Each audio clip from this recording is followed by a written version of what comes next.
brevemente tres nociones básicas para el derecho procesal. Son pilares en los cuales se asienta el estudio del derecho procesal. Las nociones de acción, jurisdicción y proceso, la trilogía básica de estos conceptos que están íntimamente relacionados entre sí. Para eso tenemos que partir de la noción de conflicto, que es una noción que conocemos todos, ¿verdad? Porque vivimos en sociedad, sabemos que todos los integrantes de la sociedad tenemos diferentes intereses y que los conflictos nacen, si uno bien mira, porque todos pretendemos para nosotros mismos y con exclusividad determinados bienes. Si la otra parte no ofrece resistencia, no hay conflicto. Si la otra parte ofrece resistencia o tiene alguna objeción para esa pretensión de exclusividad de gozar del bien, nace el conflicto. Lo que a nosotros nos interesa es el conflicto de naturaleza jurídica, es decir, cuando de alguna manera hay una norma jurídica que regula esos diferentes intereses y establece los derechos y obligaciones de las partes. A partir de la noción de conflicto, que la conocemos porque vivimos en sociedad, sabemos que a lo largo de la historia ha habido diferentes modos de solucionar estos conflictos. Las partes, las personas, hemos echado mano de diferentes métodos para solucionar los conflictos o resolverlos. Hay modos de autocomposición, donde las partes, por suerte, nos ponemos de acuerdo, sentándonos en una mesa de café a solucionar los conflictos, sin un tercero que venga a resolverlos. Más sofisticados estos modos de solución también hoy son o se representan a través de la mediación prejudicial o la mediación en sí misma es un método de solución de conflictos en donde un tercero acerca a las partes, pero son estas las que en definitiva encuentran la fórmula para solucionar el conflicto de naturaleza jurídica o de cualquier otra naturaleza que los aqueja. Pero cuando esta solución no llega por las partes mismas o con la intervención o ayuda de un mediador y se recurre a la figura de un tercero, allí ya hablamos de resolución del conflicto, de llamar a un tercero para que heterocomponga ese conflicto que las partes no han podido o no han sabido autocomponer por sí o con la ayuda de un mediador o de un tercero amigable. Cuando este tercero es el Estado, allí ya entra a jugar la noción de jurisdicción. Es decir, llamamos al Estado a través de la persona del juez para que venga a escuchar el conflicto y a resolverlo a través del dictado de una sentencia. La jurisdicción también puede estar prestada por un tercero no estatal, que sería un árbitro, pero nos vamos a ceñir nosotros a lo que es la jurisdicción estatal, que es una de las manifestaciones de la soberanía del Estado y una de las funciones primordiales, como sabemos, de las tres que componen, de las tres básicas que componen la estructura del Estado actual, la legislativa, la ejecutiva y en nuestro caso la judicial. La jurisdicción es entonces una actividad que presta el Estado a través del juez, órgano unipersonal o pluripersonal, según los casos, y que tiene por misión dictar una sentencia, una norma jurídica individual que resuelva el conflicto de intereses planteado. Esto tiene muchísimas salvedades que vamos a ir haciendo a lo largo del desarrollo de la materia, pero por ahora nos quedamos con esta noción. Tercero, estatal, imparcial, independiente, vamos agregando notas, que resuelve el conflicto de intereses dictando una sentencia que en algún momento se convierte en definitiva, es decir, en inmutable. Pero avancemos un poquito más. Para poner en marcha esta actividad jurisdiccional que presta el Estado como manifestación de su soberanía, que es una función pública, es necesario que esta actividad se excite, se provoque. El modo de provocar esta actividad es mediante el ejercicio del derecho de acción. Es decir, hay en materia civil y comercial un tercero, una persona física o llamada humana o jurídica que pone en marcha la jurisdicción a través del ejercicio del derecho de acción. En materia penal, esa acción es ejercida, por el Ministerio Público Fiscal, de oficio o bien a instancia de la parte, salvo los casos de acción privada, ¿no es cierto?, de delitos privados, en donde ahí sí hay el ejercicio de una acción por parte del particular, como un delito contra el honor. Pero fuera de los casos, en la mayoría, hay una acción ejercida por el Ministerio Público Fiscal. En definitiva, el derecho de acción es un derecho que tiene, vuelvo a lo civil y comercial, toda persona física o jurídica para poner en marcha la actividad jurisdiccional y que no es ni más ni menos que un derecho a ser oído por un juez. Quien ejerce el derecho de acción, llamado accionante o llamado actor, ¿qué afirma? Le afirma al juez que existe en el plano de la realidad social un conflicto, un choque de intereses. A partir de que esa afirmación se produce una conversión del conflicto en un litigio. Es decir, ¿el litigio qué es? Un conflicto afirmado por el actor como existente en la demanda. Eso es el litigio. Entonces allí tenemos el conflicto transformado en litigio. ¿Qué es el litigio? La afirmación de la existencia de un conflicto. Pero esa sola afirmación no hace que el conflicto exista. Quizás ese conflicto que se afirma como existente no existe. Esto parece medio diabólico, ¿no es cierto?, o raro de entender, pero es sencillo de entender. Puede ser que yo afirme en una demanda que vamos a ponerle nombre, que Héctor me debe una suma de dinero. Puede ser que afirme en la demanda que Héctor tiene que cumplir un contrato y entregarme una vivienda porque no tiene derecho a detentarlo, le ha vencido el plazo de la locación. Puede ser que se afirme que Héctor debe cumplir con la prestación de prestarme un servicio o de ejecutar una obra o de pagarme una indemnización. Entonces, yo afirmo en la demanda que Héctor no me quiere pagar la indemnización ni restituirme la casa ni pagarme la cuota. Estoy afirmando que existe un conflicto. Si el proceso se pone en marcha y se llega a la sentencia, puede ser que el juez en definitiva termine diciendo que yo, actor, quien afirmó la existencia de un conflicto en la demanda, no tengo razón.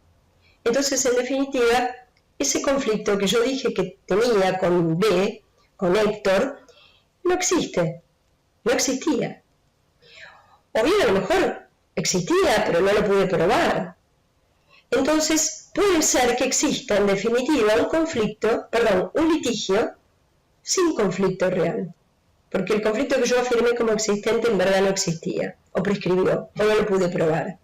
Entonces, esto demuestra que las nociones de conflicto y litigio, si bien están emparentadas, por supuesto, no son exactamente las mismas ni paralelas. También puede existir un conflicto en el plano de la realidad social sin litigio, cuando las partes lo solucionan precisamente sin recurrir a la justicia. Entonces son nociones diferenciadas.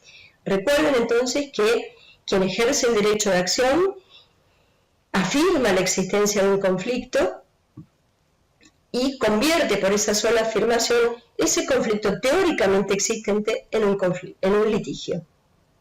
Luego, la sentencia va a determinar si ese conflicto en verdad existía o no. Por eso, justamente, vuelvo al derecho de acción. El derecho de acción es un derecho que tiene toda persona física o jurídica, humana o jurídica, a ser oída por un juez. Es un derecho abstracto. Es un derecho que tiene toda persona para reclamar por la existencia de un conflicto que se dice existente, cualquier conflicto. Un derecho que tiene toda persona a reclamar a cualquier otra por cualquier cosa. Se dice ilustrando un poco esta abstracción.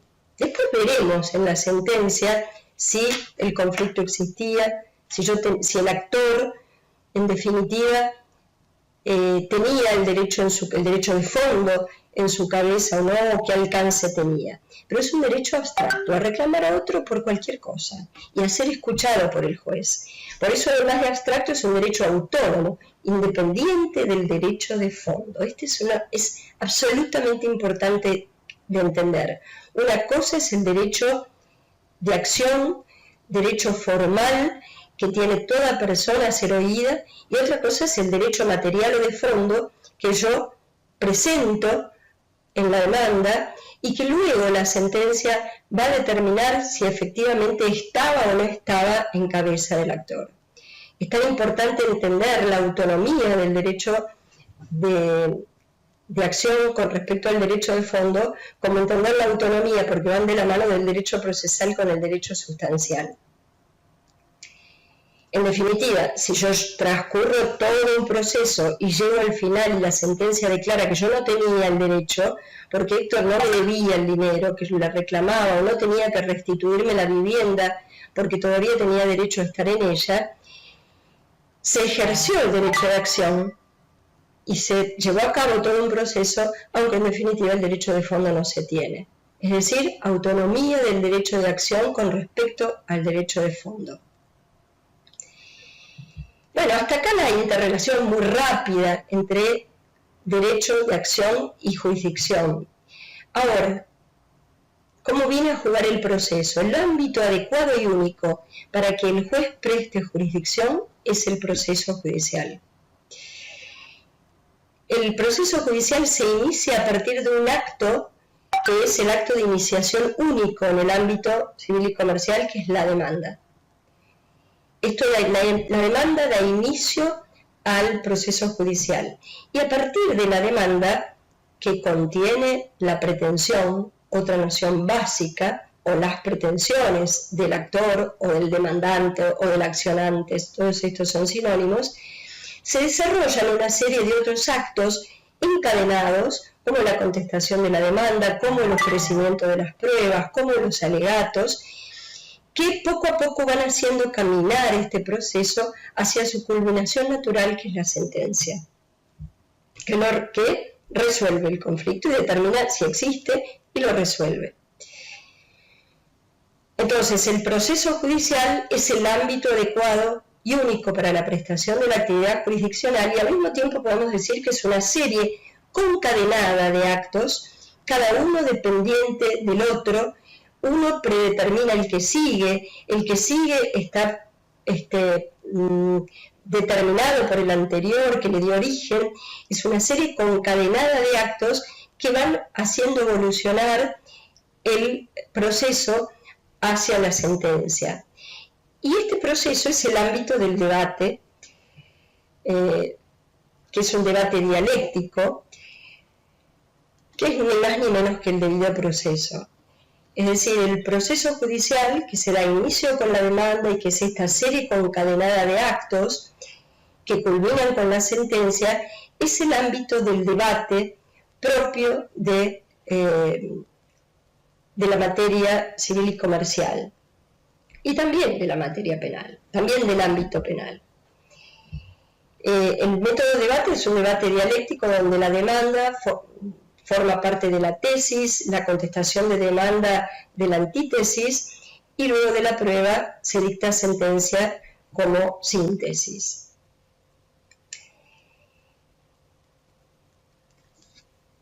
Hasta acá estas nociones básicas. Les podría decir, para terminar esta breve exposición, que el proceso adversarial clásico tiene 3 etapas.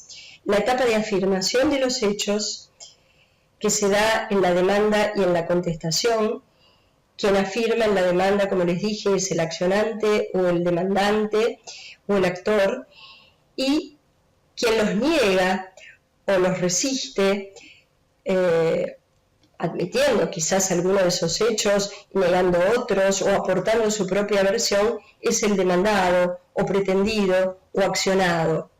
Esta es la primera etapa, demanda, contestación. Luego se abre otra segunda etapa de todo proceso judicial clásico, que es la etapa de la prueba, desgranada en dos momentos: el ofrecimiento de la prueba, donde se presentan al juez todos los medios por los cuales se van a avalar las partes para tratar de confirmar lo que cada una de ellas ha dicho en la demanda y en la contestación. El ofrecimiento de presentación de los medios de prueba y la producción, la etapa dinámica de la prueba, en donde justamente se desarrollan todas esas actividades que sirven para comprobar la verdad, entre comillas, de los dichos de la demanda y de la contestación. Luego la etapa de los alegatos, en donde cada una de las partes va a analizar críticamente la prueba propia y la ajena, tratando siempre de convencer al juez de la razón, ¿cierto? De la razón de la propia versión, de la defensa del propio interés. Y luego la sentencia. Estas son las etapas de un proceso adversarial clásico. Luego vamos a ver sucesivamente que hay excepcionalísimos procesos que no siguen estas etapas. Por último, la acción, que dijimos que era un derecho abstracto y autónomo del derecho de fondo y que tiene toda persona como derecho a ser oído por el juez para que se preste jurisdicción y se resuelva el conflicto afirmado en la demanda, es no solamente un derecho que se tiene al inicio, es decir, no solamente es un derecho que da impulso y que da inicio al proceso, sino que también es un derecho que se vislumbra, como se dice, como una instancia proyectiva. Es decir, es importante entender que el derecho de acción se dirige hacia el juez y que el juez proyecta ese derecho de acción ejercido hacia el demandado. Entonces, el derecho de acción tiene una dirección de abajo hacia arriba. En el vértice del triángulo está el juez escucha al actor que ha ejercido su derecho de acción dando inicio al proceso y traslada lo peticionado al demandado. Entonces proyecta ese derecho de acción hacia el demandado. Y así, este derecho de acción también tiene una faz dinámica, no solamente se ejerce al inicio del proceso, sino que se va ejerciendo paulatinamente, dinámicamente a lo largo de todo el proceso, en donde una parte el actor pide, el juez escucha y traslada a la otra. Por eso se dice que es una instancia proyectiva. Bien, vamos a continuar en otro video.